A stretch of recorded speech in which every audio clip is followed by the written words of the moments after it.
Hello everyone, once again welcome back to my channel. So आज चाहिँ फेरि एउटा भिडियो लिएर आएको छु। आज के गरिरहेको छु भन्दामा अस्ति मैले मेरो यो फ्यालोडेन्ड्रन म्यामीको है यसको हेडलाई चाहिँ मैले अस्ति ठुलो बोलमा पोटिङ गरिसकेको थिएँ। सो आज चाहिँ म के गर्दैछु भन्दामा यसलाई कटिङ गर्दैछु है। यसको कटिङ गरेर यसको कटिङ निकाल्दैछु किनकि अहिले राइट टाइम हो, रेनी सिजनको टाइममा यसको रुटिङ पनि राम्रो भएको छ। तपाईले देख्न सक्नुहुनेछ है। 1 2 3 4 5 6 to 7 प्लान्ट्स यहाँबाट आउँदैछ। सो यसलाई चाहिँ म आज निकालेर सिंगल पटमा शिफ्ट गर्नेछु अनि एक्स्ट्रा प्लान्टहरु चाहिँ मैले सेल गर्ने पनि सोचिरहेको छु। यदि तपाईहरुको कसैलाई फ्यालोडेन्ड्रन म्यामी चाहिएको छ भने, तपाईहरुलाई मन परेको छ भने रिजनेबल प्राइसमा मैले सेल गर्नेछु यो कटिङ पिसेसहरु। तपाईले मलाई इनबक्स कमेन्टमा गर्न सक्नुहुनेछ है। So let's start the video.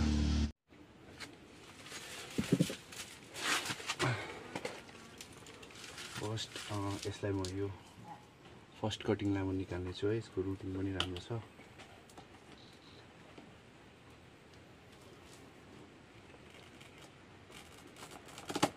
Plant प्रोपगेसनमा चाहिँ हामी डराउनु हुँदैन है। राइट नलेज लिएर है यसलाई हामीले प्रोपगेट गर्यौं भने, यसलाई कटिङ गर्यौं भने तपाईको प्लान्ट मर्दैन है। 100% नै सक्सेसफुल हुन्छ। सो डराउनु चाहिँ हुँदैन। सो यसले रुट राम्रो हानेको रहेछ है। फर्स्ट कटिङ यसको नोडले यहाँबाट नयाँ सुट दिनेछ है। मेरो फर्स्ट कटिङ एउटा आएको छ। सो पहिला यसको यो सपोर्टहरुलाई बिस्तारै निकाल्ने छु।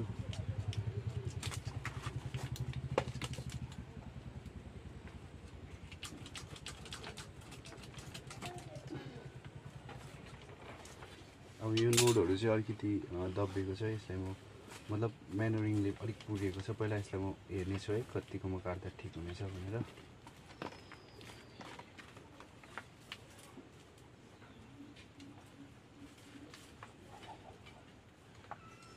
एउटालाई चाहिँ म यही यसमै छोड्ने छु अनि रिमेनिङ अरूलाई चाहिँ म आउट गरेर नयाँ पटमा हाल्ने छु है। एउटा निक्लिसकेको छ। यसलाई पनि यहाँनिर काट्दा ठिक हुने रहेछ।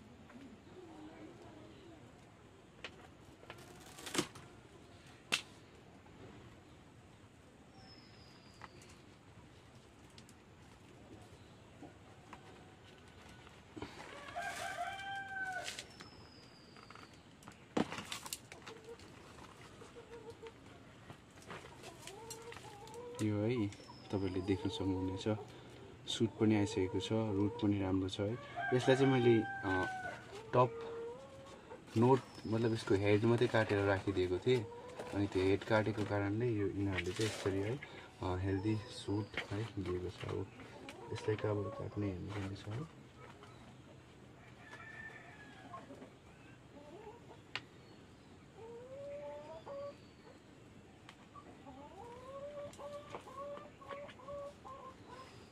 यसलाई यहाँनिर रहेछ काट्नुपर्ने जग्गा।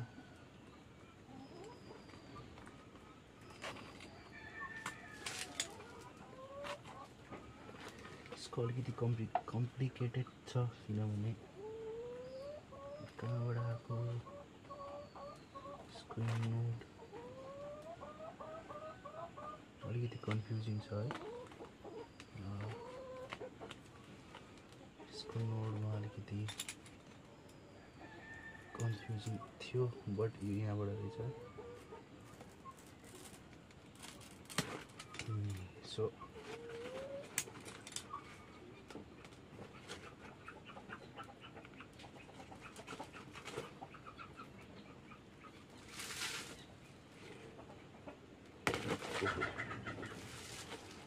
यसलाई मैले पटै निकालेको छुइनँ किनकि मेन प्लान्टलाई मैले यहाँ राख्नु छ है।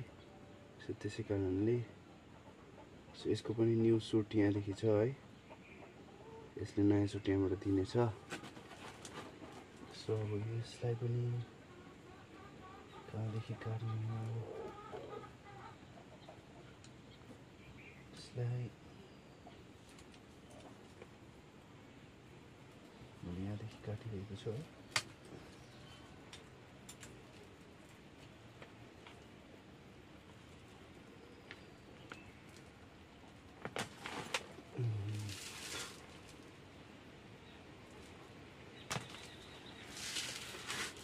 देख्न सक्नुहुनेछ है, यसमा चाहिँ झन्डै एउटै नोटले दुईवटा जस्तो दिएको छ है। यसलाई पनि अहिले सेपरेट गर्नुपर्छ। सो यो लिफलाई निकालिदिँदा पनि हुन्छ अनि एकदम रुटेड छ है, यसलाई डराउनु पर्दैन। यसलाई ठुक्क तपाईँले लिएर यहाँनिर कट गरिदिन सकिन्छ है। 2 प्लान्ट्स है, जो कि न्यू सुट आएर रेडी भइसकेको छ है। यसलाई पनि म यहाँ राख्नेछु अनि यो फाइनल प्लान्टलाई हेर्दैछु है, किनकि सो मैले अहिले चाहिँ नोडहरूलाई सेपरेट गरिसकेको छु है। देख्न सक्नुहुनेछ 1 2 3 4 5 पिसेस निक्लेको छ है। अनि लिफ पनि कतिको त एकदमै राम्रो छ, लिफ पनि धेरै राम्रो छ। 5 पिस निक्लेको छ। अनि यो जो मदर प्लान्ट थियो यसलाई चाहिँ मैले अलिकति अझै सेपरेट गर्ने कोसिस गरेको थिएँ, तर एकदमै कम्प्लिकेटेड छ है। किनकि 1 2 3 3वटा नयाँ सुट दिएको छ अनि एकदमै कम्प्लिकेटेड छ यहाँ।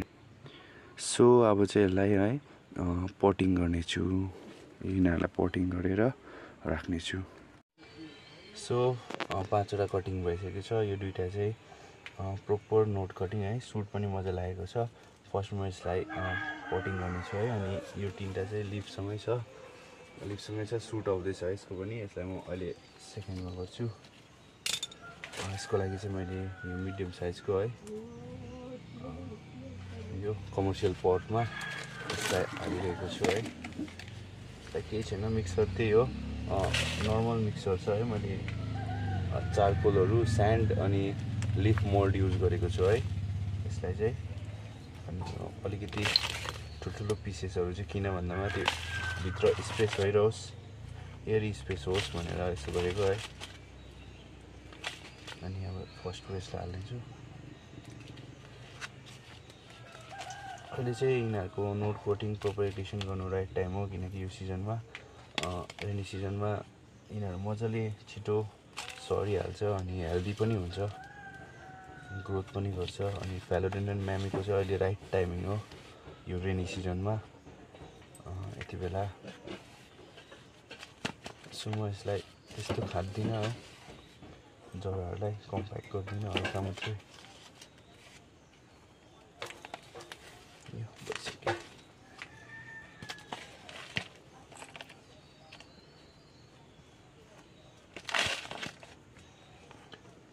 फ्यालोडेन्ड्रन म्यामी है, यसरी नै कटिङ गर्छ। मैले यसलाई लिएको झन्डै 2 to 3 years भएको थियो होला एटलिस्ट है। अनि अहिले अलिकति प्रोपगेसन भइसकेको छ। प्लान्टलाई हालिरहेको छु है, यिनीहरूको पनि रुटिङ एकदम राम्रो छ। पहिला मडलाई अलिकति हाल्नेछु।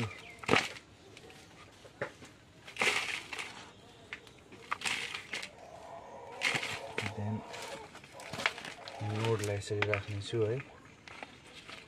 अनि यसलाई चाहिँ म के गर्छु भन्दामा यसलाई सपोर्ट दिन पर्छ है, एउटा सपोर्ट यसरी। अनि यसलाई म बाँधिदिनेछु।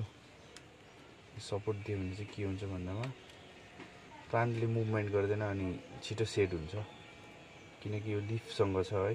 यो लिफको वेटले गर्दामा यो मुभमेन्ट गरिबस्छ, नभए चाहिँ यतिको सपोर्ट दिइसकेपछि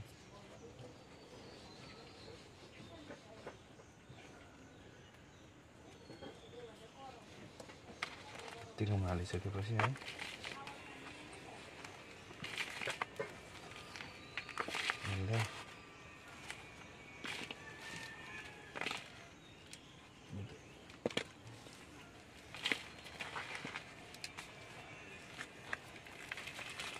जतिसक्दो यसको नोडलाई चाहिँ मैले माथि राख्ने कोसिस गरेको छु है।